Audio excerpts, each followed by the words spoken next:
Olá! No nosso primeiro acidente envolvendo produtos químicos, falaremos da contaminação de mercúrio na Baía de Minamata, uma cidade localizada no Japão. Esse acidente teve início em 1950 aproximadamente. A doença de Minamata tem seu nome derivado da cidade costeira japonesa de Minamata, localizada ao sul da província de Kumamoto, no Japão. Essa cidade sofreu um dos maiores desastres ambientais da história, na qual impactou a cadeia alimentar da população devido a uma poluição industrial. No início de 1950, o metilmercúrio causou a intoxicação de diversos moradores na região da Baía de Minamata. O fato chamou atenção devido ao aparecimento de doença neurológica nos moradores da região, que ficou conhecida como doença de Minamata. Desde 1930, uma indústria local de propriedade da corporação Shiso, que empregava mercúrio para fabricar cloreto de vinila e acetaldeído, lançava os rejeitos desse processo em grande quantidade na Bahia e sem nenhum tipo de tratamento. Estima-se que a empresa descartou toneladas de mercúrio no rio. Entretanto, após mais de 20 anos, que os primeiros sinais e sintomas da contaminação foram evidenciados. A principal via de exposição ao mercúrio no presente acidente foi o consumo de peixes e mariscos contendo alto teor desse composto. A contaminação por mercúrio ocorreu devido a essa fábrica que produzia plásticos e lançava seus reagentes nos afluentes da Baía de Minamata durante décadas, ocasionando casos de intoxicação aguda na proximidade.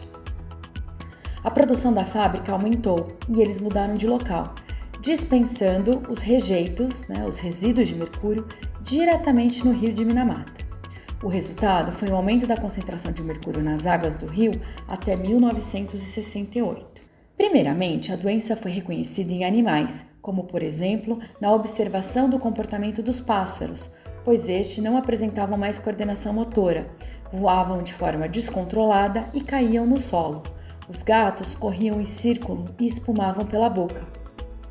Posteriormente, a doença começou a afetar os moradores da região, mais especificamente as famílias de pescadores, pois essas faziam grande consumo de peixes e moluscos provenientes da Baía de Minamata, os quais estavam contaminados.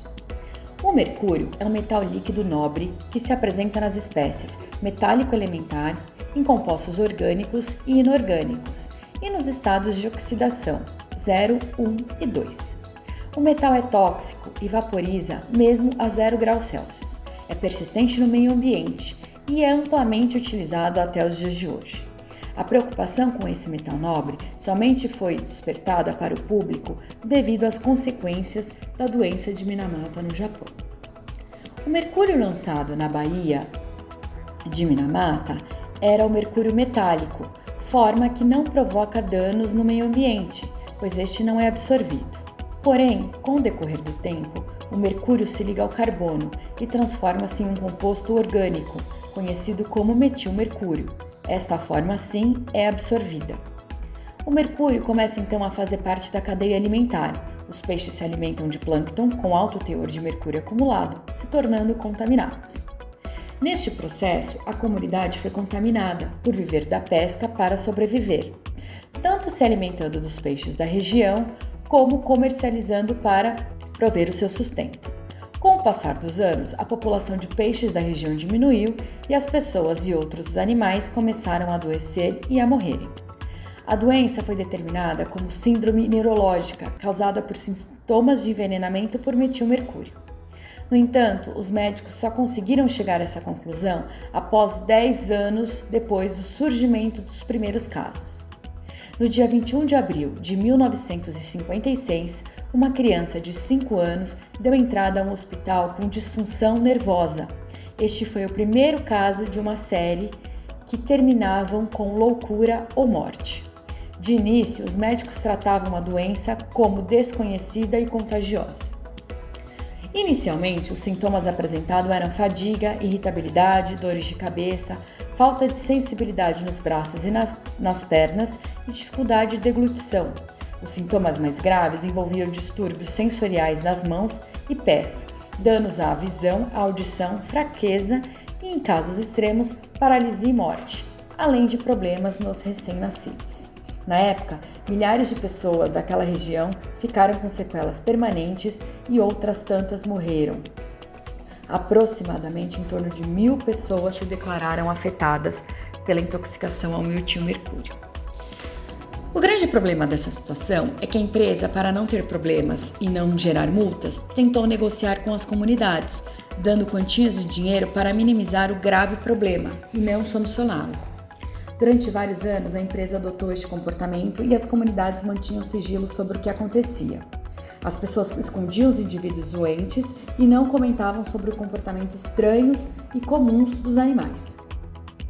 Quando a situação começou a ficar mais evidente, o governo japonês decidiu proibir a venda dos peixes na região, ao invés de proibir a pesca. Com isso, a comunidade não comercializava a pesca, mas continuava a consumir, permanecendo assim a contaminação.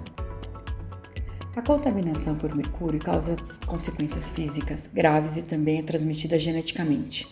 A doença de Minamata afeta o cérebro, causa dormência nos membros, fraqueza muscular, deficiências visuais, dificuldades na fala, paralisia, deformidades e morte. O metilmercúrio é tóxico para os fetos. Assim, uma série de número de crianças da região nasceram com deformidades. Desde o surto inicial da doença, em 1953, o número de pacientes afetados chegou a mais de 2.200 casos, até o ano de 2000. No entanto, estima-se que existem pelo menos 200.000 casos suspeitos de envenenamento por metilmercúrio na região. Em março de 1973, a empresa foi responsabilizada pelo acidente ambiental com mercúrio. O governo japonês estabeleceu medidas específicas para poder cadastrar os doentes vítimas da exposição. No total, em torno de 13.000 pessoas se inscreveram para receber a certificação oficial do governo. Entretanto, apenas 3.000 pessoas foram certificadas para receberem as indenizações. Muitas vítimas sem cadastramento iniciaram os processos judiciais contra o governo japonês. Somente em 2005, o governo japonês anunciou iniciativas para dar apoio às vítimas da doença. Em 2009, o governo também aprofundou medidas para auxiliar os doentes que não tinham a certificação oficial. O desdobramento desse desastre foi a publicação de uma Convenção Internacional de Minamata, com o objetivo de oferecer proteção à saúde humana e ao meio ambiente, sendo reconhecido o impacto do mercúrio e de seus compostos. Em outubro de 2013, foi aprovado o texto final da Convenção de Minamata, em que 92 países, incluindo o Brasil, ratificaram.